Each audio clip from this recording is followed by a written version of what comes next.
Chapter 281, Taming Assumptions. For Klein, in practical terms, the honor of first place had slipped from his grasp. Even if he decisively won the 2 remaining team battles, he wouldn't achieve it. He could change public reception to make it known that he was more powerful than the Mushroom Boy. But only if he could crush him. That was all. If Ren didn't perform extremely poorly in the other 2 categories, Klein could only maintain the illusion of superiority, but the real honor was lost, and that meant much more than simple academic prestige. In the upper stands, Cash and Goldcrest watched the celebration with a coldness that contrasted with the storm in his eyes. The agreement with Sirius's uncle, a marriage contract very useful for the Goldcrest ambitions, largely depended, according to what was agreed upon with the old fox, on Klein proving himself a worthy match, an exceptional tamer up to the prestige of both families. This complicates things, thought Cashin, his mind already calculating alternatives, compensations, possible ways to mitigate the damage. Selphira, meanwhile, had abandoned all pretense of neutrality. A genuine smile illuminated her face as she watched the trio celebrate. Her eyes, as perceptive as always, caught something that few had noticed. Ren's Hydra wasn't enough to increase his strength to such levels. In her youth, she had known someone with a Hydra, and the lines of light weren't a quality that could be attributed to it either. There was something more behind the boy's power. "A fascinating strategy," she murmured, her mind working at great speed. Absolutely fascinating. Sirius Starweaver had stood up, but not because of the commoner's interesting victory. His eyes were fixed on Luna, evaluating her reaction to Ren's triumph. The smile on his daughter's face didn't please him at all. While the stadium continued in chaos, while celebrations and recriminations mixed in the air, one truth had crystallized for all present. The world they believed they dominated and understood perfectly had just surprised them, and all thanks to a child who, just a few months earlier, had been universally ridiculed for having the worst beast ever recorded. The training field was empty at that late hour. Lynn preferred the schedule. The silent allowed her to think clearly while exercising her combat techniques.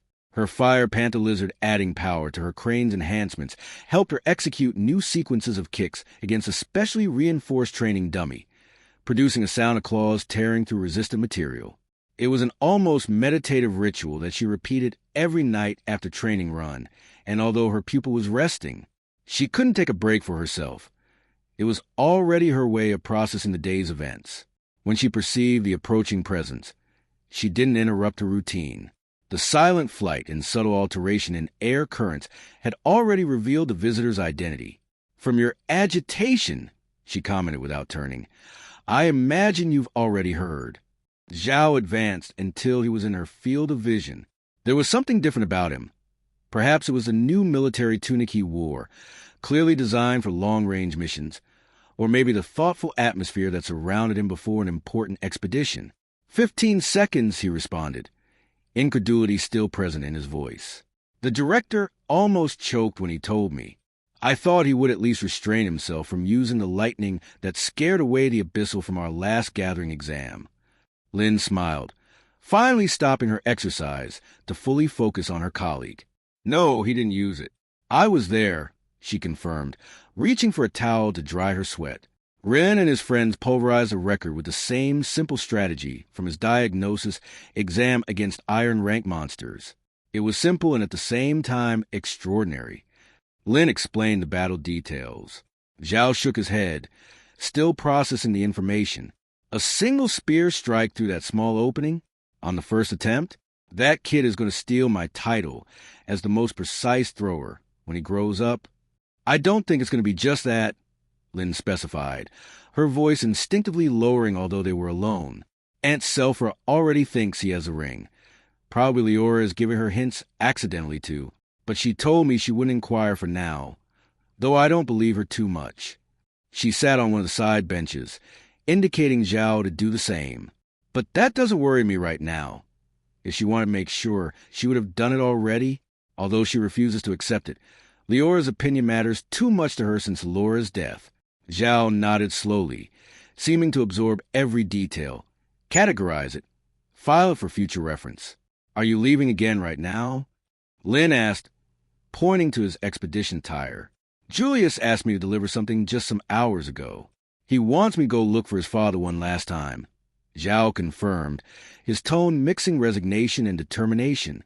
Lin arched an eyebrow, genuinely surprised. So soon?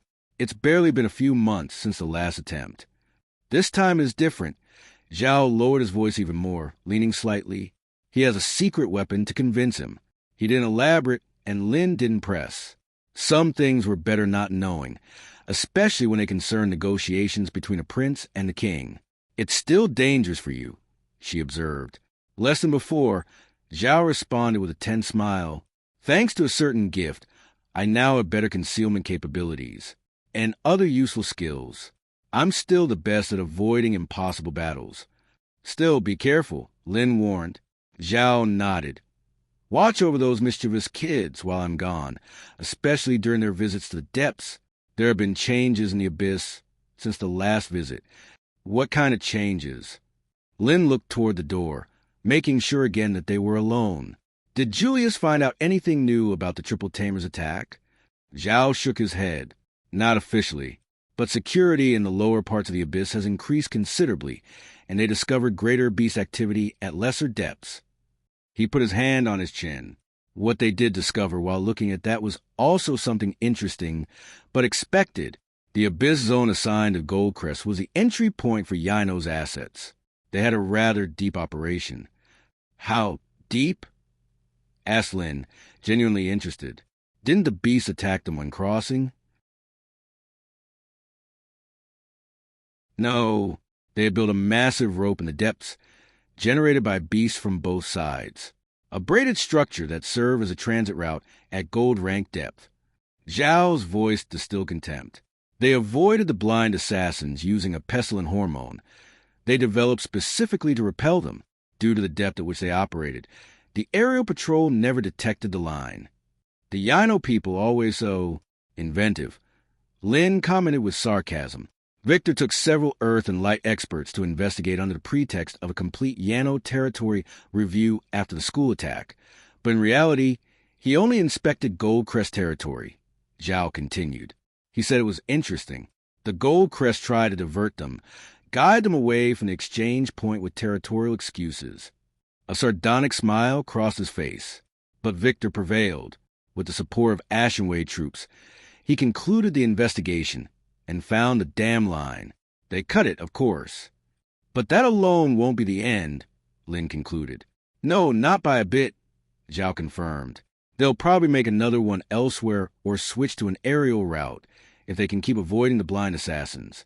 Our aerial patrol will no longer be sufficient as border protection if they can move easily down there.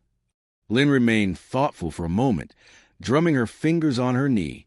If they have many triple tamers, as we suspect, they could move to the Great Natural Bridge, she finally suggested.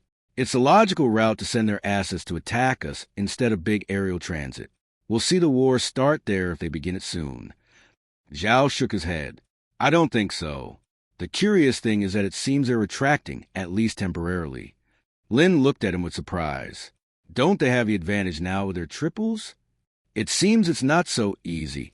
Either making triples takes a long time, or they can't make many, but they don't seem to feel ready. Victor discovered several hideouts. Zhao explained. All recently abandoned, quite some time before his arrival. The strange thing is the pattern of abandonment. What do you mean? By the number of empty spaces. They must have had enough forces to face even the prince's elite team and maintain resistance for a long time. Zhao leaned forward, lowering his voice even more. But they withdrew, and from what we saw, in an orderly manner. It wasn't a hasty flight. Surely those Goldcrest bastards warned them. Lin spat. They probably helped them cross and establish themselves in Yano, yes, Zhao conceded. But in fact, they were brazen about it. They denied any cooperation and feigned absolute surprise that their jurisdiction had been invaded in such deep zones by the enemy. Without their knowledge, he shook his head with evident disgust. They even had the audacity to claim that the castle monopolizes too many Earth elemental tamers, leaving them in a compromised situation in the depths. Bastards, Lin murmured. They are, Zhao nodded, but I don't think they affected this withdrawal. It was too clean, too organized. They didn't leave anything useful, no documentation, no important equipment. His expression became more serious. And I think what's most revealing is that the withdrawal seems to have been planned even before Victor's investigation began. By the marks and state of the hideouts, the evacuation started very shortly after the last attack on the Academy. Chapter 282. Taming Promises in the Shadows. The evacuation began very shortly after the last attack on the Academy. Lin frowned, processing this information. Do you think it has something to do with what they were looking for here? It's possible, Zhao responded. Julia suspect they found clues or didn't find what they expected and changed strategy. I believe what Self assumes might be part of that perception. He stood up, subtly stretching the tense muscles in his back. In any case, with the gold crest scrutinizing this mystery, it won't stop them forever. I must depart at dawn. The king must return, and with the current situation, any small perception that the king has moved will be crucial for them to think we've gained an advantage. Lin also rose, studying her colleague with poorly disguised concern. Take care, Zhao, and keep your eyes open. I always do, he replied with a smile. Besides, I have a new trick up my sleeve thanks to our young genius, possible thief guardian of artifacts. As Zhao walked away, Lin remained contemplating in the training field. Something about this entire situation seemed strangely connected by timing. Yaino's withdrawal, Ren's disproportionate powers, the political movements of the noble families, all were pieces of a larger puzzle that was refusing to take shape. Its final contours still remained in the shadows. Klein's room was plunged into darkness. He had refused to turn on the lights after returning from the arena, preferring the shadows to hide the humiliation etched on his face. He hadn't even allowed Aster and Foam to accompany him. Their loyalty was valuable, but today he needed silence and solitude. Or so he had thought. The soft click of the door opening didn't surprise him. He knew who it was without needing to turn. The characteristic scent of deep earth that always accompanied his older brother filtered into the room, preceding Cashin's physical presence. Klein remained motionless, sitting on the edge of his bed, staring fixedly at the wall. He waited, almost with resignation, for the storm of cutting words that undoubtedly approached. But the silence extended. A full minute passed without either saying anything. The only sound in the room was Klein's increasingly altered breathing. Waiting for the verbal punishment proved more agonizing than the punishment itself. He had sent Aster and Foam far away, so they didn't witness the humiliation, but he was regretting it a lot now. Finally, unable to bear the tension any longer, Klein turned to face his brother. What he saw left him frozen. It wasn't the cold anger he was accustomed to. It wasn't the calculated contempt that Cashin habitually showed him. It was pure, absolute, and raw disappointment. Cashin Goldcrest, heir to one of Yano's most powerful families, observed his younger brother as if contemplating something irreparably broken, something no longer worth the effort to repair. Klein instinctively retreated, still expecting the verbal attack that never came. The silence and that look were worse than any words Cashin had used before. Klein, for a second, saw his father in him. Anxiety grew in his chest, an oppressive sensation that threatened to suffocate him. His breathing accelerated, shallow and insufficient. The lion within him reacted to his distress, partially manifesting, claws emerging from his fingers, a slight golden glow tinting his skin. Klein clenched his fist so tightly that his claws sank into his palms. And just when it seemed that silence was the worst thing in the world, Cashin spoke. "It's over," he finally said, his voice as cold and distant as if speaking to a stranger. "We don't need you anymore." The words hit Klein harder than Ren's fist, knocking him down that day. "Forget about Father ever speaking to you again," Cashin continued, each syllable perfectly articulated to maximize damage. "Never again." Klein fell to his knees, as if his legs could no longer support the weight of those words. The mention of his father brought with it the memory of the day when family attention had vanished. It wasn't gradual. One day, simply, his father stopped speaking to him directly. His questions remained unanswered, his achievements unrecognized, as if he had ceased to exist for the Goldcrest patriarch. The memory felt like acid corroding his mind. Unconsciously, Klein dug his manifested claws into his own thighs, piercing the fabric of his uniform. He should have felt pain, but his body was numb, disconnected. Cashin observed the self-harm with a calculating expression. His eyes registered the blood beginning to stain his brother's pants, and something changed in his face. A barely perceptible smile curved his lips for an instant before being replaced by an elaborately compassionate sigh. "However," he said, strategically pausing to capture Klein's desperate attention, "perhaps there is a way." Klein looked up, his tear-filled eyes reflecting a flash of hope so raw and naked it was almost painful to witness. "I'll help you eliminate the mushroom boy," Cashin declared, his voice adopting conspiratorial tone, "so that the matter of first-place honor becomes irrelevant before the inter-school competitions." He approached, kneeling to be at his younger brother's level. This gesture, which might seem fraternal to an unsuspecting observer, had the evil precision of someone perfectly manipulating the strings of a broken puppet. "But you must continue obtaining a good score," he continued, slightly hardening his tone. "And if possible, you or your allies must defeat him in the early phases of the competition. Make sure they accomplish it, whatever it costs them." Klein nodded frantically, clinging to every word like a shipwrecked survivor to the wreckage. "Your beasts are bronze," Cashin pointed out, placing a hand on his brother's shoulder. "His is still iron, no matter how much he's become a double. You shouldn't be defeated if you don't let yourself be overcome by his tricks." He lowered his voice, although they were alone in the room. "I will take care of analyzing the commoner's life and prepare his unfortunate accident afterward." The promise floated in the air between them, dark and tangible. Klein knew exactly what it meant. "Do you promise?" he asked in a barely audible voice, aware how pathetic he sounded even as the words left his lips. Cashin smiled, and for a fleeting instant, Klein glimpsed something in that smile that should have alarmed him. Something predatory. Something that transcended simple family's honor ambition and entered more dangerous territory. But desperation clouds judgment, and Klein chose not to see what would have complicated his fragile hope. "I promise," Cashin responded, his voice acquiring a warmth that never reached his eyes. "We are Goldcrests, after all. Family." He rose with the feline elegance characteristic of his family, smoothing imperceptible wrinkles in his impeccable uniform. "Drink this and rest, little brother," he said, heading toward the door after placing a small vial on his hands. "Tomorrow the team battles begin. You'll need all your strength." When the door closed behind him, Cashin's mask of compassion vanished. His face regained the calculating expression that was natural to him, as his thoughts turned toward more important matters. Klein, meanwhile, remained kneeling in the darkness, his hands now holding the potion with as much gratitude as submission. Blood stained his uniform, but a trembling smile had replaced his expression of desperation. The mushroom boy would pay for his humiliation. He just needed to be patient. He just needed to keep trying. He just needed to trust his brother. Chapter 283, Tamer's Battle Week 19.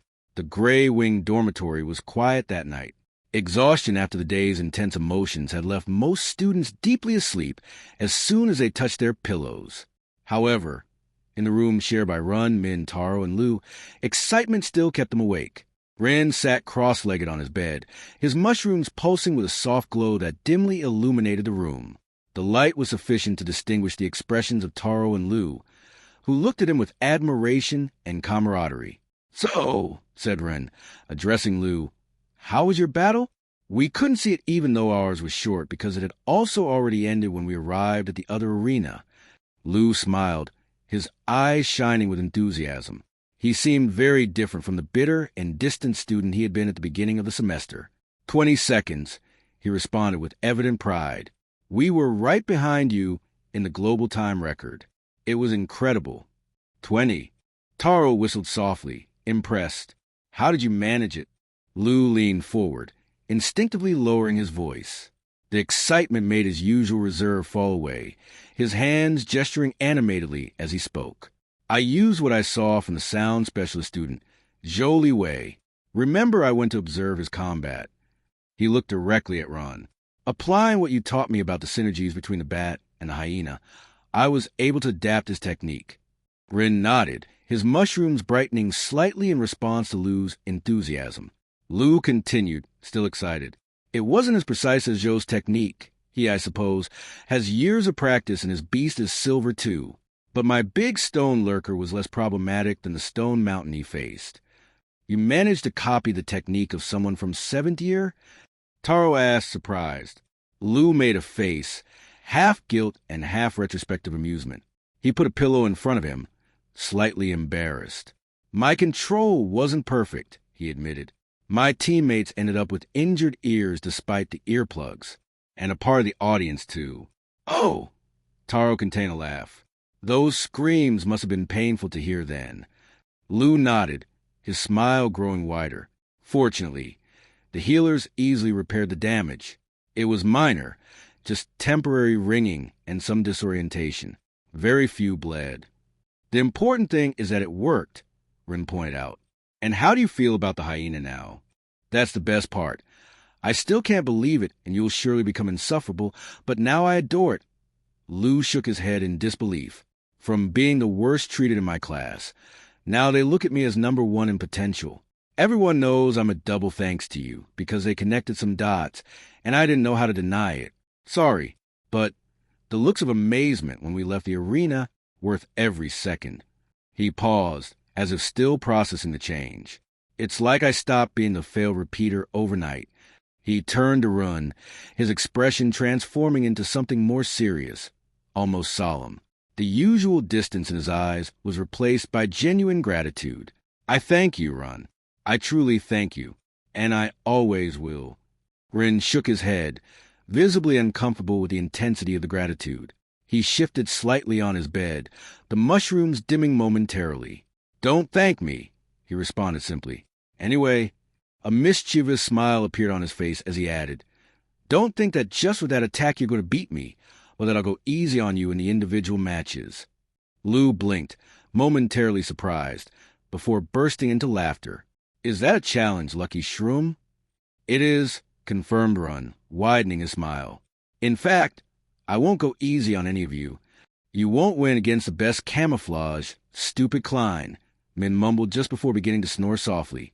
He was already lying in an incorrect position, with his rear facing up on his bed, one arm dangling over the edge. Rin cast a glance toward Min, who continued to snore peacefully, completely oblivious to the conversation, though someone has already missed a warning. Taro let out a soft laugh. You won't have it easy either, he responded, accepting the challenge with good humor. And I know Min feels the same, although he's too busy dreaming about starring in battles right now. Rin laughed, a genuine sound that briefly resonated in the quiet room. The friendship that had grown between them over the months was evident in the easy way they ribbed each other. Anyway, in the team battles we'll work together, he pointed out. The individual ones will just be a competition between us friends, but I'll win. His mushrooms pulsed with more intense glow for a moment, as if reflecting his enthusiasm. I hope you all go far so I can face you. An unexpected yawn interrupted his next thought, suddenly reminding him of the day's exhaustion. His shoulders slumped slightly as the fatigue finally caught up to him. But I think it's time to sleep, he concluded, settling into his bed. We need energy to overcome the other 92 students tomorrow. Taro and Lou nodded, each heading to their respective beds. Silence gradually fell over the room, interrupted only by Min's occasional snores and the soft pulsing of Ren's mushrooms. The arena for team combat was the same one used for battles against beasts, but the auxiliaries had transformed it, with a diversified floor that included small rocky, aquatic, and forested areas, providing multiple environments for each type of beast to maximize its potential. Of the 32 initial teams, 16 would be eliminated in this first round. The tension was palpable as students waited their turns, studying their opponents with intensity after the previous day's surprises. Leora, Larissa, and Maria's team had started the day with a crushing victory against their opponents, a demonstration of elemental power that had left the audience open-mouthed. The precision of their coordination had been even more impressive than their battle against the Stone Lurker. The Group D team that had eliminated the big Stone Lurker faster than them had turned out much less effective in battle, as they didn't give the damage dealer time to charge. It seemed that performance in the monster battle wouldn't define the winner in the other categories. Raw power against the big stone wasn't necessarily translating to tactical prowess against other students. Team Ren from Group B against Team Jean from Group B, announced Lin, her amplified voice resonating throughout the stadium. Prepare to enter. A murmur ran through the stands. Ren's team, the new sensation from the Grey Wing, against Jean and his companions. Both had performed well against the monster, but would it be like the previous battle, in which the time difference hadn't been definitive? Everyone was eager to find out. Chapter 284, Tamer's Battle Week 20, Lightning Demolition. From his position, Ren exchanged a final glance with Min and Taro. They needed no words. They had discussed their strategy enough and knew each strength and weakness of their opponents. Jean, Kai, and Cass entered from the opposite side. Unlike the previous day, Jean didn't display his usual arrogant confidence. His face reflected intense concentration, almost fierce, betraying how much this battle meant to him. "Remember the plan," Cass murmured to her companions as they took position. "Jean, neutralize Taro. Kai, take care of distracting the Rotten One. I'll keep an eye on Min. My eyes won't be fooled by his camouflage if I see where he steps." Jean nodded, his eyes remaining fixed on Taro. The beetle represented the only bronze beast on the opposing team, a tangible threat unlike Min and Ren's weak, iron-ran creatures. Even so, he couldn't underestimate Ren after what he'd seen the previous day. His Hydra will be problematic even without the spear, he calculated mentally. But without his trap-setting tricks and without weapons, his new armor doesn't represent a real threat to my ability. The spirit waves of my tiger will ignore any armor, no matter how resistant it is. Both teams have proven their worth yesterday, declared Lin, positioning herself between the two groups. So remember, the objective is neutralization, not unnecessary damage. Victory is declared when the opposing team is incapacitated or surrenders. She raised her hand, anticipation rising to almost tangible levels. "Begin." Jean immediately fused his body with the greater spirit tiger. The markings covered his skin while his eyes adopted that characteristic blue glow. Kai invoked his green lizard externally, the creature considerably increasing its defense with stone-scale armor, while Cass released her red eagle, which rose majestically over the field. On the opposite side, something unexpected occurred. Neither Min nor Taro finished manifesting their beasts when Ren partially manifested his Hydra, the translucent scales appearing on his skin like natural armor. Also, Ren had already shot forward to the front, alone. "What is he doing?" murmured a confused spectator. Jean didn't wait to find out. With a roar that combined human and animal, he also launched forward, his spirit claws glowing with energy. His initial target was Taro, thinking of eliminating the bronze-rank threat first. But since the Rotten Boy had decided to play a hero, he could teach him a lesson first about not trusting his new armor too much. This move should be optimal in his favor. A tamer fused with a bronze one greater spirit tiger against a student who had just acquired his new beast. The result seemed obvious, but Jean realized he wasn't the fastest despite his supposed rank advantage. Ren moved with a speed that no one had anticipated. One instant he was still a dozen meters away. The next he had become a blur of movement that intercepted Jean before he could cover even a third of the distance between the teams. "Impossible!" gasped someone from the stands. How can he move like that when Iron Beast? Jean, surprised but still confident in his superiority, directed his fist charged with spiritual energy directly toward Ren's chest. His speed didn't matter if the idiot was heading straight toward him. "Got you," he thought, sure of his victory. But Ren executed a movement that left all present astonished. Instead of blocking or dodging, he deflected Jin's wrist with superhuman precision, using a combat technique from Lin. Jin's fist passed centimeters from Ren's chest, the spiritual energy failing to reach him, and then he counterattacked. Ren's fist, reinforced by the fused Hydra, impacted Jin's jaw with demolishing force. The sound of impact resonated throughout the arena, a dry crack that made many spectators instinctively cringe. Jin shot backward, rotating once in the air before crashing against the ground. The hardness of his skin and muscles fused with the tiger had prevented serious damage, but the impact had left him instantly unconscious. "Jean!" shouted Kai, his lizard immediately accelerating until reaching an impressive speed to charge at Run with its stone skin.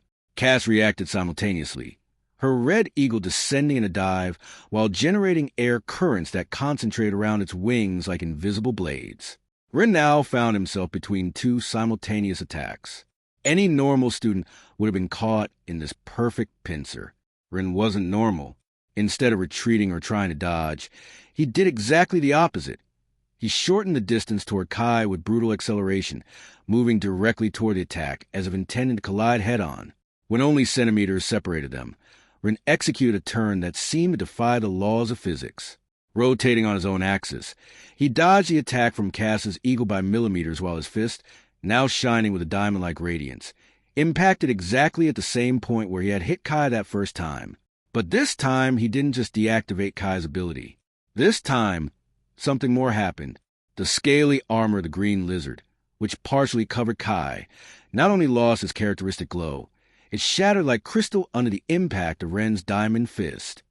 A sound of fracturing rock preceded the moment when Kai, like Jean moments before, was thrown backward. Cass's eagle, still in full descent and momentarily distracted by the speed of the exchange, adjusted its trajectory. It concentrated energy in its claws, preparing for a direct attack on Ren's exposed back. "Got you!" exclaimed Cass, sure of her advantage. She never saw what happened next with her supposedly enhanced eyes. Distracted as she was with Ren, a sudden pull brought down her beast in mid-flight, just when Cass's legs had inexplicably become trapped in what appeared to be a living mineral formation that had emerged from the ground. Someone caught her by the neck, and wrapped around her beast was an aquatic serpent that she hadn't seen materialize. Men appeared behind her, smiling as he deactivated his invisibility ability. Throughout the exchange, while attention focused on Ren, he had run silently to the perfect position. "Surprise," he said simply. Taro, meanwhile, had completed the support by immobilizing Cass and her eagle with even more mineral. Lin observed the scene for 3 seconds, ensuring that all 3 members of the opposing team were effectively neutralized. "Victory for Team Ren of Group B," she declared, her voice mixing professionalism with a tinge of genuine amusement. The stadium fell into absolute silence before erupting in an explosion of reactions. Some applauded frantically, others simply watched stunned, unable to process what they had just witnessed. In the honor stands, Cash and Goldcrest had gone rigid. The calculating expression had been replaced by something few had ever seen on his face: genuine concern. Near him, Sirius Starweaver observed with similar intensity. "That boy," he murmured, low enough that only Cashin would hear, "is not just a prodigy. He's a serious problem." Chapter 285, Tamer's Battle Week, 21, Misunderstood Potential. Ren helped Cass to her feet once Taro deactivated the restraints. The girl took his hand with grudging respect and a hint of confusion in her eyes. "Your beast is iron rank," she said, as if that statement alone should invalidate everything that had just happened. She brushed dust from her uniform, her gaze darting between Ren and her fallen teammates. "How is it possible that you defeated Jean like that? Beasts are important," Ren replied as he deactivated the fusion with his Hydra, the scales gradually disappearing from his skin. "But never underestimate the big difference that 2 bodies can have with the right training." A crowd of murmurs followed Ren and his team as the auxiliaries attended to the injured, and everyone cleared the arena. Within a day, they had transformed from objects of ridicule to walking anomalies that defied all expectations. And for certain observers lurking in the shadows, this made them something far more dangerous. Unpredictable variables and plans carefully crafted over decades. Did you see that? One hit against a higher rank. The Mushroom Boy is a monster. Maybe there's something wrong with the records about Hydras. But have you seen his original beast? It's still a useless spore. The whisper spread through the stands as students rearranged themselves after a brief break. Ren's team's lightning victory had triggered an avalanche of contradictory comments, theories, and wild speculation. Ren walked between Taro and Min. They could feel the stares drilling into their backs, catch fragments of conversations that cut off abruptly as they passed. Notice how some older students watched them with interest. There must be some trick. Nobody with those beasts could possibly. Min clicked his tongue in annoyance, adjusting his uniform while quickening his pace to catch up with Ren. "Did you hear that?" he muttered, leaning toward Ren so only he and Taro could hear. "After everything you've proven, they still think it's just luck." His eyes flashed with indignation, as if luck could knock out a bronze-ranked beast tamer with a single punch. Taro, walking on Ren's other side, wore a more pragmatic expression. "Let them talk," he replied with a serenity that was surprising coming from him. "Their ignorance is their problem, not ours." Ren maintained his steady pace. His hydra was no longer fused with him. Instead, the characteristic luminescent mushrooms rested on his head. "It's more convenient this way," he finally commented, stopping to check the board displaying the next pairings. "Let them keep underestimating us." The battles continued throughout the day. One by one, teams faced off in the arena, some displaying impressive strategies, others succumbing to the tactical or elemental superiority of their opponents. Han's team demonstrated flawless coordination against their adversaries. His Weaver Spider, combined with June's Monkey in Rage Mode and Sora's Deer, created an elaborate trap that immobilized their opponents in less than a minute. Luna and her companions showed their characteristic efficient style. Luna's Shadow Wolf disappeared and reappeared between the shadows and mist created by her teammates, neutralizing each opponent separately. Klein, still visibly affected by his earlier defeat, fought with intensity that bordered on alarming. His Phantom Claws, now executed with greater fury, shredded through his opponent's defenses, while Aster and Foam complemented his attacks with precise strikes of their own. The healers had their work cut out for them after that match, frantically treating the unfortunate team that had faced Klein's wrath. When the first round finally concluded, 16 teams remained in competition. The eliminated withdrew from the arena, some with dignity, others visibly frustrated by their early exit from the tournament. Ren approached the updated announcement board, studying the pairings for the next round. "Hector's team," he murmured, identifying their next opponent, "will be dealing with the Klein's follower Minotaur?" Min asked, peering over his shoulder. "With that speed of yours, he won't have a chance to touch you. Don't underestimate them," Ren warned. "He's been watching our movements. He likely won't make the same mistakes as Jean, and they're accustomed to sending their beasts to the front lines." Taro pointed to another pairing on the board with interest. "Look at this. Larissa and Leora against Luna in the next round." Indeed, by a cruel twist of fate, the noble cousins were in a nearby bracket and would face each other tomorrow. The Will-O-Wisp and Mineral Fairy, two Tier 3 beasts in direct confrontation with Luna's Wolf of the same level. "That will be interesting," Ren commented with genuine interest. "Both contain half their abilities but have fascinating strategies, though I'd like to see them fight without restrictions." His voice trailed off as his gaze drifted thoughtfully, imagining the clash between three powerful double nobles unleashed at their full potential. A group of fifth-year students passed by them, and Leopold Montclair stopped to look directly at Ron. "So you're after my prodigy title," he said, his voice dripping with condescension. He stood a full head taller than Ron, looking down with the confidence of someone who had never been seriously challenged. "They say what you did yesterday was impressive, too, but I wonder how long your lucky streak will last."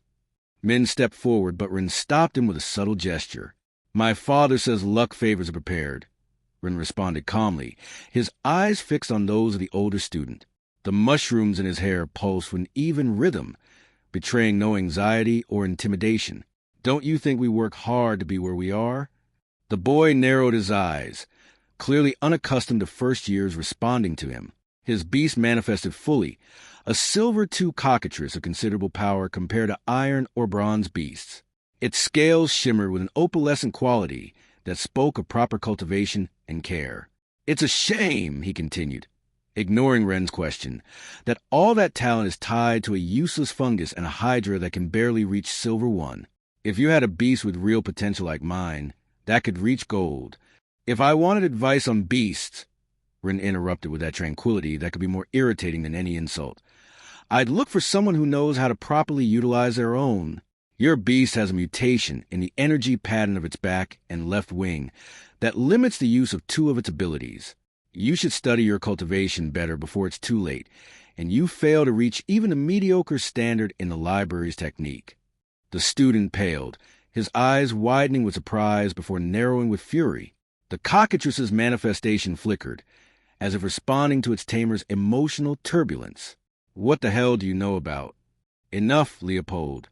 Lynn placed a hand on the boy's shoulder, her sudden appearance startling everyone. Tournament week is not the place for these disputes. The healers already have too much work. The newly arrived teacher looked at Ren with a cheerful expression that didn't quite mask the warning in her eyes. Go to your rooms and rest before you hurt your classmates. Ren shrugged and turned to leave with his friends. We didn't intend to harm some novices. The older student nodded slowly, his pride somewhat recovered. I'll be watching your battles with interest, Ren patted her. With that, he dragged his companions away from the scene. Lynn shook her head, suspecting they would have been the ones getting hurt. Chapter 286, Tamer's Battle Week 22. The next day, the next round of combat would begin in 30 minutes. The three friends exchanged glances as they prepared themselves mentally for the challenge ahead. Are you sure we don't need to review the plan for Hector's team? Taro asked, his voice taking on that serious tone that only emerged when they discussed strategies. Ren began walking toward the arena, his friends flanking him on both sides. Hector's Minotaur has considerable brute strength, but lacks precision in weapons, he explained, his eyes forward. Vern's Centaur is fast but predictable in its attack patterns, and Rosalind's three-horned horse. That's a problem, Min interjected. All three creatures are Tier 2, all quite large. They outmatch us in raw power if we only account for Taro's living tunnel, but not in adaptability. Ren smiled. Hector and his friends may have large beasts, but we have more beasts, Taro completed, a smile forming on his face as understanding dawned. Exactly, Ren nodded, and that will be our advantage. Just distract the beast for a moment and give me a platform to front, as I explained last night. As they approached the arena, the murmur of the crowd grew louder. Hundreds of students had gathered to witness the second round of combat, and the level of anticipation had increased considerably after the surprising results of the previous day. Lynn observed with pride and concern. Her pupil had progressed faster than expected, attracting attention that could prove as dangerous as it was beneficial. Seems like your personal project is causing quite a stir, Yang commented beside her, his stone-covered arms crossed over his chest. Lynn sketched an enigmatic smile. This is just the beginning. The combat professor grunted, tightening his folded arms. The boy has more talent than I thought. I'll admit. Ren finished preparing. His mushrooms pulsed with a steady, reassuring rhythm. As he adjusted his uniform, his mind traveled momentarily to a small house in the city's outskirts, where two elderly people would probably be following the ritual he had taught them. With that renewed certainty in his heart, he headed toward the door that would lead him to his next challenge. The air in the arena was charged with expectation. The stands overflowed with students eager to witness the next confrontation of the team that had broken the Lurker's record. Hector, Vern, and Rosalind positioned themselves now without the characteristic confidence of those who had never doubted their place in the Academy's hierarchy. Remember our strengths, Hector murmured to his companions. Our beasts are superior in individual power. Let's not make Jin's mistake. We'll fight to tire them from a distance first. Vern nodded, his fingers drumming nervously against his thigh. The rotten boy is fast, but our four-legged creature is more so if we corner him. He's not the only problem, Rosalind interrupted, her eyes fixed on their opponents. The other two are also dangerous, especially Taro. At the other end, Ren stretched his muscles. Beside him, Min and Taro displayed a calmness that would have been unthinkable months ago. It's almost poetic, Min commented, extending his arms above his head. They're the ones who fear us now. They're right. We do have the advantage with Ron, Taro added, his gaze determined as he focused on their opponents. Lynn approached the center of the arena, her fluid movements reflecting her own mastery in combat. The rules remain the same, victory by incapacitation or surrender, and try not to overdo it like Klein. The individual matches are still to come. Her gaze briefly rested on Ron, a flash of professional curiosity in her eyes. Begin! The reaction was instantaneous. Hector invoked his Minotaur, the creature manifesting with an impressive size, almost 2 meters tall, muscles tense beneath jet-black fur. Vern's Centaur appeared at his side, agile and light in comparison, but no less threatening with its reinforced hooves ready for combat. Rosalind completed the trio with her three-horned horse, the creature neighing aggressively while pawing the ground, its horns glowing with energy. This time they have much more advantage than with the big stone lurker. Almost unfair, someone murmured from the stands. 3 of the best tier 2 iron beasts fully manifested against some kids. But Ren's team had long since learned to ignore such expectations. Taro was the first to act, invoking his living tunnel with a relaxed gesture. The beetle seemed to have emerged from the ground itself. Its size surprised many. The growth since evolution was notable. It now measured almost 3 meters in height, larger than the beast of the rival team. Can you really distract it? Vern exclaimed, momentarily thrown off balance. Hector regained his composure and nodded to Vern. Go for the beetle, he ordered, directing his minotaur straight toward the imposing figure of the insect. It was a logical decision. First distract the only bronze beast on the opposing team, and use the faster 4-legged beast to directly attack the tamers. The impact of the minotaur against the beetle resonated throughout the arena, a clash of titans. But to no one's surprise, the living tunnel didn't stagger an inch. Its legs anchored firmly, its carapace absorbing the blow, while its remaining limbs closed around the minotaur's arms. The minotaur roared, applying more force, but the beetle, though clearly under some pressure, maintained its position. It was a pure strength confrontation that it couldn't lose. Seeing their leader in trouble, Vern and Rosalind exchanged a quick glance before executing their planned maneuver. The centaur advanced toward the right flank, while the 3-horned horse circled to the left. Now, Vern shouted, for their tamers. It was a clever strategy. If they couldn't defeat the beetle directly, they could attack Taro to force him to withdraw the invocation. But the centaur halted when Min's water snake materialized before it. Simultaneously, Ren's hydra appeared to support the snake in a 2 against 1 that balanced the field. Where's Min? Rosalind murmured, confused to see the snake, but not its tamer. She needed to take advantage of her horse being the only free beast now. Charge her in first. Hector warned, but too late. The mushroom boy had also disappeared, made invisible by the ability of Min's amphibian. While Hector's minotaur continued its struggle with the beetle, Taro was the only one in sight, but not unprotected. His body was covered by armor from his bug, and atop that living mineral, the byproduct of his beast's evolution and its synergies. With only this additional protection, it seemed they had left him to his fate. Rosalind smiled confident. Bad decision, she murmured, directing her horse toward Taro. The creature lowered its horns, preparing for a charge that could pierce even metal armor. The impact made many in the audience narrow their eyes, but the result left them breathless. Taro, with his legs firmly planted and his mineral armor reinforcing his body, had stopped the horse after sliding only a few meters. His arms, also wrapped in living mineral, held the beast's head while his muscles trembled with the effort. Impossible, Rosalind gasped. No one of lower rank stops a frontal charge from. A shadow fell over them.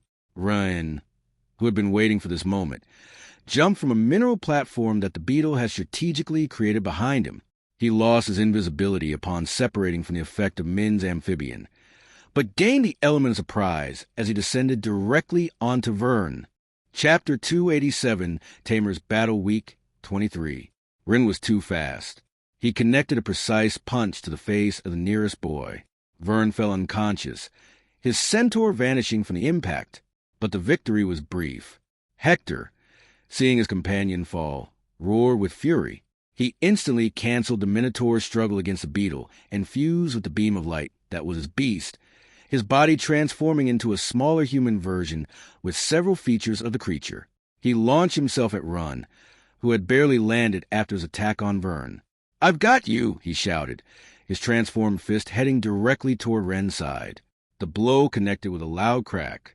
Hector smiled, sure of his victory, until he noticed Ren's expression as he rotated. There was no pain, only calm. And then Hector was surprised as he looked at his own fist.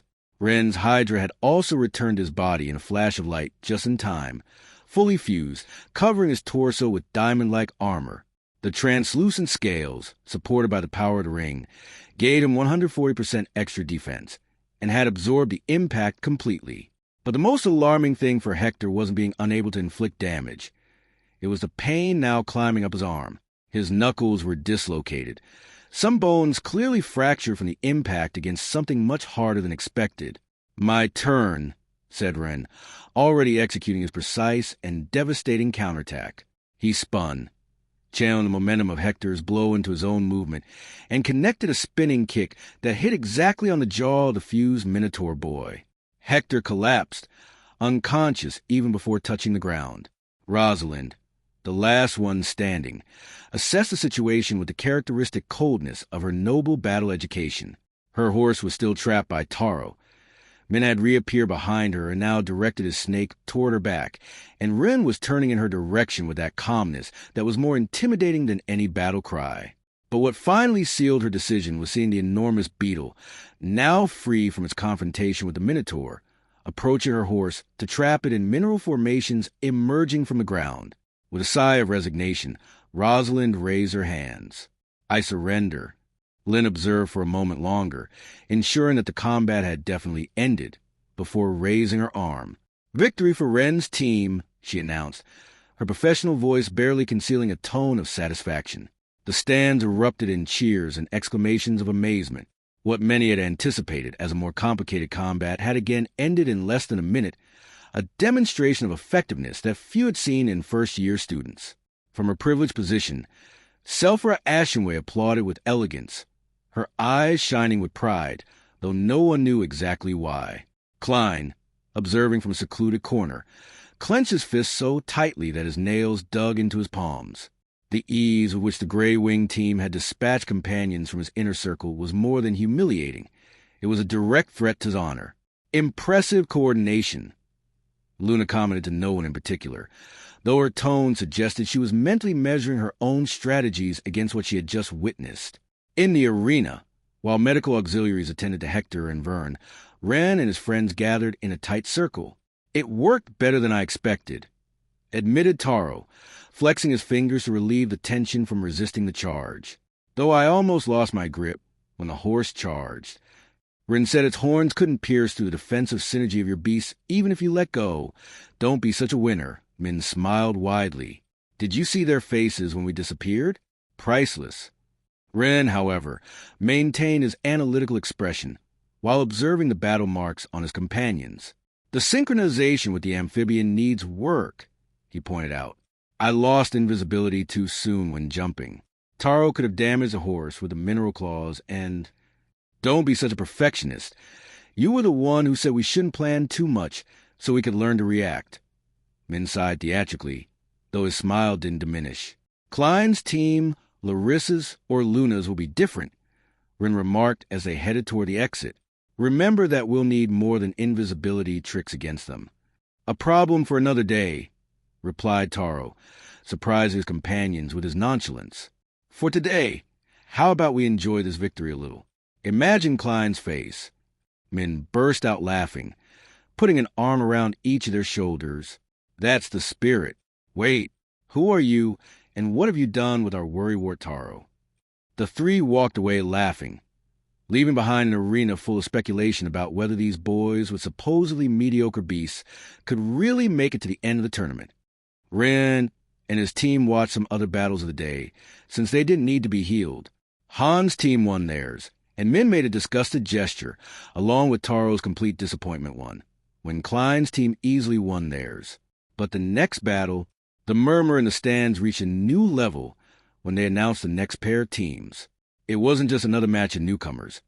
It was a battle that grouped three of the most powerful families in Yano, starring young heiresses who were also cousins and close friends. "Team Luna versus Team Larissa," announced Yang, his voice resonating throughout the arena. "Prepare to enter. This will be interesting," Rin commented, leaning slightly forward. "All three have similar combat styles and know each other's weaknesses." Min raised an eyebrow. "Who do you think will win?" Rin didn't respond immediately, his eyes studying the two teams entering the arena from opposite ends. Luna walked with her characteristic grace, flanked by Mayo and Matilda, both projecting serenity. From the other side, Larissa advanced with the almost innate elegance of the highest nobility, followed by Leora and Maria. "It depends on how much they're willing to reveal," he finally answered. In the center of the arena, The cousins looked directly at each other, an almost palpable tension floating between them. "I didn't expect to face each other so soon," Larissa commented, her voice maintaining aristocratic composure despite the situation. Luna sketched a slight smile. "Consider an opportunity to demonstrate who has progressed more since our training days." "I suppose so," Larissa replied, and for an instant, a spark of something almost nostalgic crossed her face before the competitor's mask settled back into place.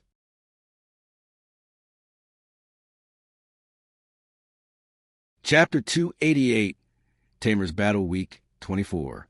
Young positioned himself between both teams, his expression as impenetrable as always. The rules remained the same: victory by incapacitation or surrender. He looked to both sides, evaluating the combatants' readiness. "Begin." What followed was a display of speed that left many spectators open-mouthed. Luna invoked her Shadow Wolf, her body acquiring that characteristic spectral black outline as she executed a spatial jump, disappearing into darkness to reappear right behind Leora. But Leora had anticipated the movement. Her will-o'-wisp manifested in a spiral of blue flames that enveloped her just as Luna attacked, teleporting her out of range and pushing the Star Weaver away. "Predictable as always, cousin." Leora smiled, flames dancing between her fingers. "You always attack first the element you consider most dangerous to your team." Meanwhile, Larissa had executed her own spatial jump, appearing next to Luna with her mineral spear prepared. The mineral fairy beside her shimmered with a golden radiance. Mayo reacted quickly, fusing with her cloud bird and projecting a thick mist that began forming around Luna, making visibility difficult. "That won't work," exclaimed Larissa, her eyes glowing with a golden tone. "I can see through your mist." Her words were confirmed when her spear pierced the haze with precision, forcing Luna to execute an evasive maneuver within the shadows that barely saved her from a direct hit. The entire exchange had lasted barely a second. "Man of vision," Taro exclaimed from the stands. "The cousins can see energy patterns directly." Ren nodded. "All of them have it." In the arena, Matilda had begun fortifying her position, her tree turtle creating a perimeter of stakes that emerged from the ground in defensive formations and giving Luna jumping points with the wood shadows. But she had barely completed the first line when Leora turned her attention toward her. "I don't think so," she murmured, extending both hands. Her will-o'-wisp split into dozens of small flames that flew like independent projectiles toward the stakes. Upon contact, the wood instantly carbonized, turning to ash before they could serve as a barrier or anchor points. "Matilda, watch out," warned Luna, trying to execute another jump to help her companion. But she was intercepted by Larissa, who appeared directly behind her. Luna's shadow claws barely had time to stop the brilliant mineral stake. The clash of opposing energies, when both collided right after teleportation, created an energy wave that pushed both of them backward. "Your fight is with me, Luna," declared Larissa, her eyes fixed on her cousins as they both separated from the impact. Mayo tried to reduce the effect of Leora's fire with her watery mist to save Matilda, but that distracted her. Maria had directed her attack against Mayo, with her reinforced armadillo shell, charged like a tank, unstoppable and precise. "Mayo, behind you!" shouted Matilda, but the warning came too late. Maria hit Mayo from a blind angle. The cloud bird tamer fell rolling several meters, her concentration broken, and the mist protecting Matilda momentarily dissipating. "Defensive formation," ordered Luna, trying to regroup her team. But Team Larissa's coordination was flawless. While Luna was distracted directing her companions, Larissa attacked her. Leora launched a barrage of will-o'-wisp directly toward Matilda, who was trying to rebuild her defenses. The blue flames surrounded the tamer, not attacking her directly, but creating a burning circle that progressively tightened. "I can't breathe," thought Matilda, the oxygen rapidly consuming within the ring of fire. Leora maintained her concentration, her eyes fixed on her target. Luna tried to take advantage of that to attack Leora, but Larissa's jump behind her gave her no quarter. She knew Leora was the worst problem for her team, with Matilda's weakness against her fire element and the disadvantage of having two supports against the two attackers in Larissa's group. For a moment she thought about using the Catrin had given her, but restrained herself. First, neither Leora nor Larissa were using theirs, so it felt like cheating, especially when Leora had told them that her grandmother had implied certain freedom for her and still wasn't using her bash. Unfortunately, Larissa's team had put her where they wanted her. The matchup left Matilda at a complete disadvantage, who moments later fainted. Luna, seeing her first companion fall, intensified her attack against Larissa. Her shadow wolf manifested in her at maximum output, creating a ghostly extension of her body that attacked in synchrony with her physical movements. The spatial jumps of both cousins followed each other at such speed that for some spectators, it was impossible to follow the battle. They appeared and disappeared at different points in the arena, clashing their forces of light and shadow before vanishing again. "Incredible!" exclaimed Min, his eyes barely able to follow the flashes of energy. "They move faster than when they fought against a big lurker." "They're using more mana," Rin explained, his mushrooms pulsing with an accelerated rhythm that reflected the combat's intensity. Perhaps too much for Iron Rank. Indeed, each new appearance showed signs of fatigue in both combatants. Their breathing became more labored, sweat beaded on their foreheads, and the intervals between jumps progressively increased. Meanwhile, Mayo had managed to recover to counterattack against Maria. Her cloud bird, fully manifested in her body, gave her advantages for her own hand-to-hand combat style against the armadillo. "Interesting concept," acknowledged Maria, her voice calm despite the situation. "But your blows have always been too soft." With a precise movement, she sent a kick directly at Mayo's leg, ignoring the blow to her face thanks to her armor. Mayo screamed when her leg was impacted, the pain from the armored strike transmitting through her body. But she didn't give up and caught Maria's arm and leg, throwing her hard against the ground. She couldn't knock her out with her armor and increased defense, but she could contain her and... "Luna!" she called desperately. "I can't maintain her for two." Her words were interrupted when Leora appeared behind her. A ball of will-o'-wisp materialized in her hand. "I'm sorry," Leora murmured, placing the burning hand inches from Mayo's neck.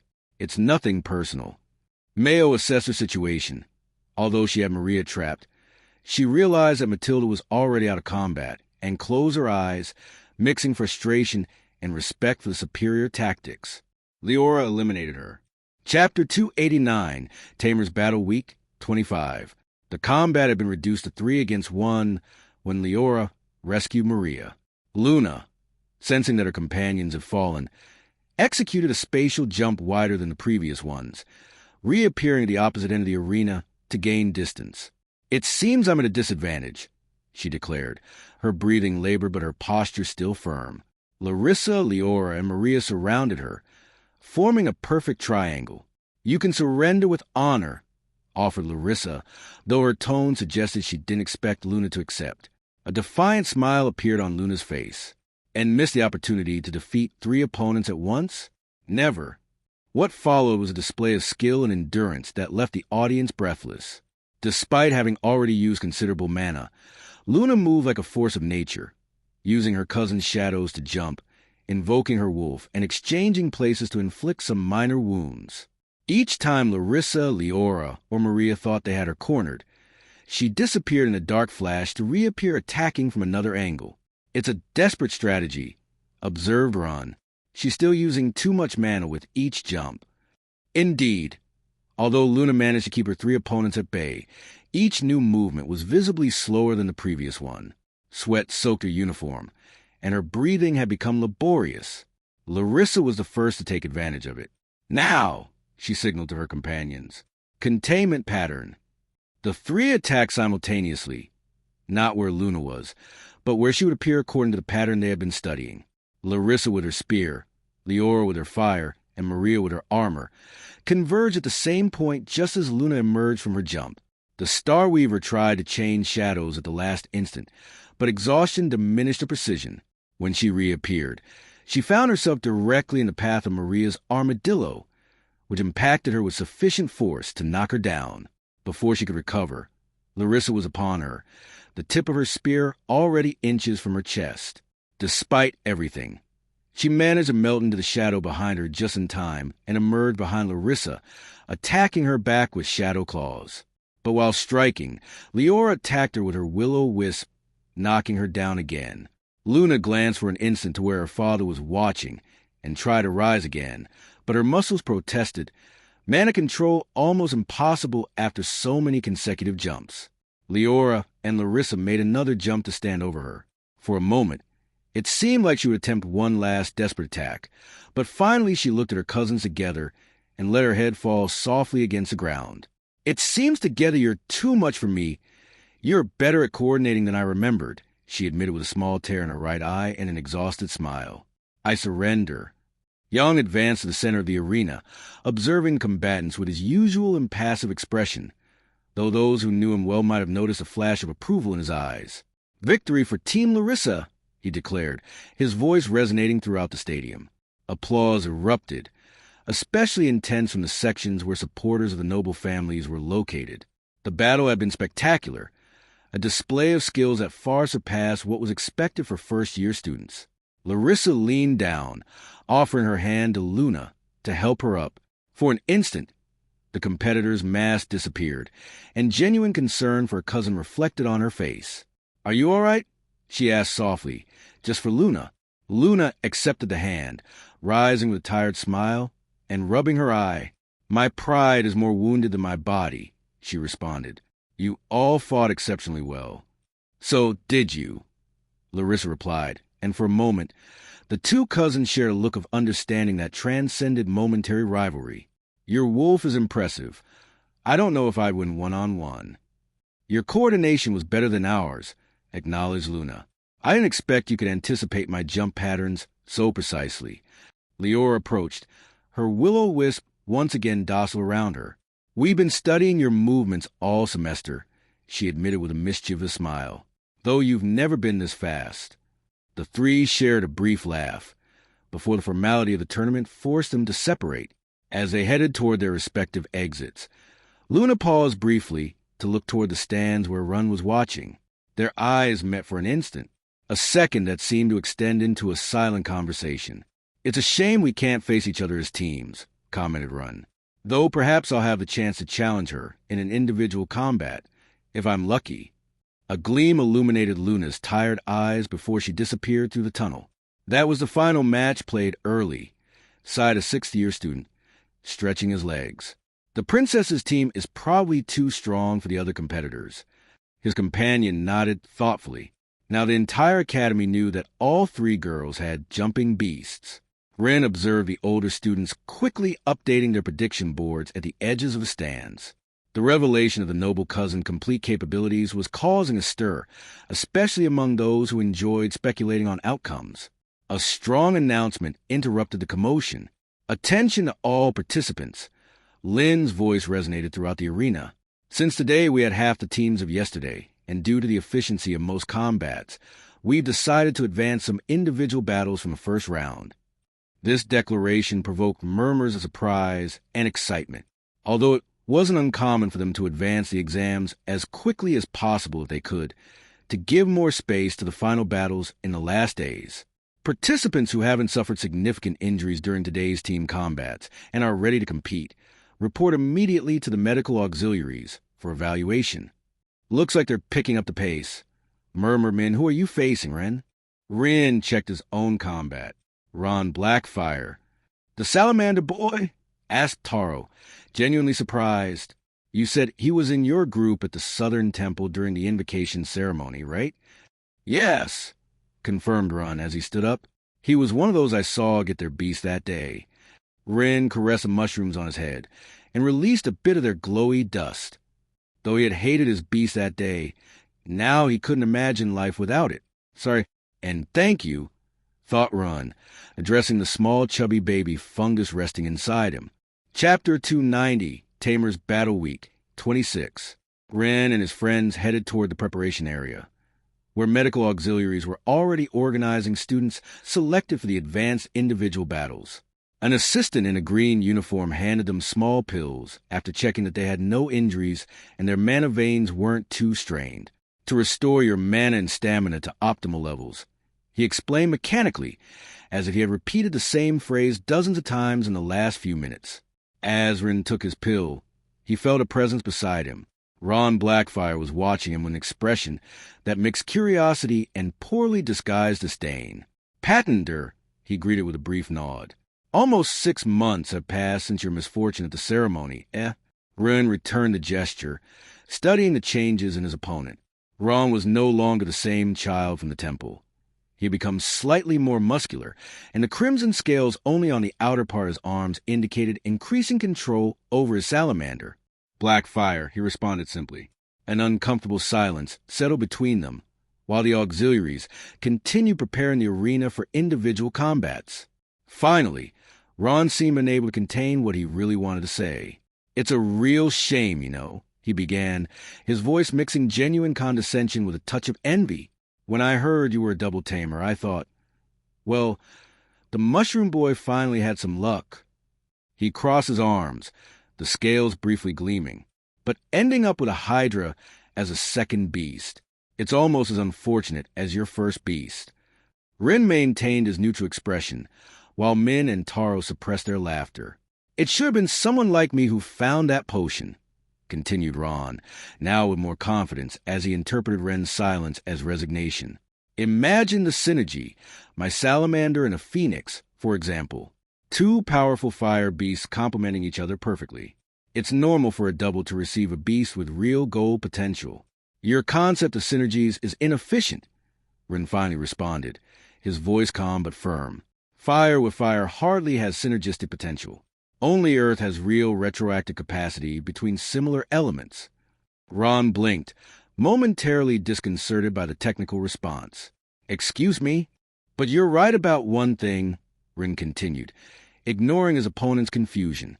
"The potion would certainly be wasted on me, considering my first beast." This concession seemed to satisfy Ron, who regained his confident smile. "At least you recognize it," he said, turning to head to his preparation area. "See you in the arena, Patender." When Ron was far enough away, Taro approached Ron with an expression of disbelief. "Why did you agree with him? You didn't take the potion, but—" "I simply said something that's technically true.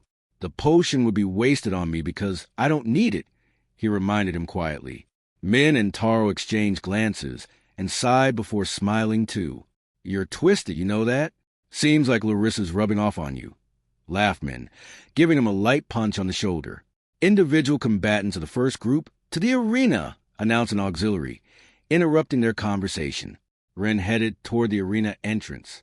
His friends briefly stopped him again to give him encouraging pats. "Remember," said Taro seriously, "don't underestimate your strength. And don't overdo it with your light magic. Added Min, don't kill our school students with your claws like you did with that poor dummy." Rin rolled his eyes but then nodded, silently appreciating how they were trying to reduce his concern, before continuing on his way. The arena was repaired and ready. From the stands, hundreds of eyes watched with interest. Individual battles had a special appeal. They were pure, without the tactical complexity of team confrontations, but with all the combat intensity concentrated on just 2 participants. Ren entered with a confident step from one side of the arena. Ron entered from the opposite side, his scales now completely visible, covering his arms from shoulders to fingertips. Small flames danced between his palms each time he closed his fists, an impressive display of control for a first-year student. Lynn positioned herself between them. "First round of individual combats," she announced. "Ron Blackfire versus Ron Patender. The rules remain the same: victory by surrender, incapacitation, or leaving the marked area." She looked at each competitor, briefly evaluating them before continuing. "Are you ready?" Both nodded. "Begin." Ron wasted no time and extended both arms forward. A sphere of fire, the size of a melon, emerged from his palms and traveled through the air directly toward Ron. For any other student, dodging a projectile at that speed would have been a considerable challenge. For Ron, it was as if time slowed down. The mushrooms in his hair pulsed while his reflexes, enhanced by the hydra in the ring, captured every detail. The slightly curved trajectory of the sphere, the hotter core at its center, even the small particles of smoke it left in its wake. With a simple sidestep, he dodged the attack without even messing up his hair. "Don't mock me," growled Ron, visibly irritated by the ease with which his opponent had evaded the blow. His scales glowed with greater intensity, and this time he launched 3 fireballs in rapid succession. Ren moved with a fluidity that captured the attention of the entire arena. These weren't the exaggerated movements of someone fighting for his life, but the economical precision of someone who knows exactly how much effort each evasion requires. A turn here, a tilt there, even a slight bend of the knees to let a sphere pass over his head, without even affecting the luminescent mushrooms. "He's playing with him," murmured a third-year student loudly enough for several to hear. Or calculated his capabilities, corrected another, more astute. Lynn observed with pride. Her pupil was demonstrating precisely what she had taught him about economy of movement, but perhaps too obviously and mockingly. Although he was a child, she would have to correct him later. Ron, frustrated by his inability to connect a single blow, changed strategy. He firmly planted his feet on the ground, brought both hands together in front of his chest, and with a shout that resonated throughout the stadium, released a continuous torrent of flames. The fire roared like a living beast, extending in a wide cone that seemed impossible to dodge in the limited space of the combat circle. "Now let's see how you dance, Patenter," exclaimed Ron, a fierce smile forming on his face as he maintained the scorching stream. To the surprise of many, Ren didn't try to dodge. Instead, his eyes flashed with gleam as he studied the mana pattern in the flames. Thanks to his enhanced perception, he could see the fluctuations in the fire's intensity, the points where the energy was weakest, the slight tremor in Ron's hands that revealed the effort it cost him to maintain the wide attack. With a movement that seemed almost casual, Ren took a step forward, directly toward the flames.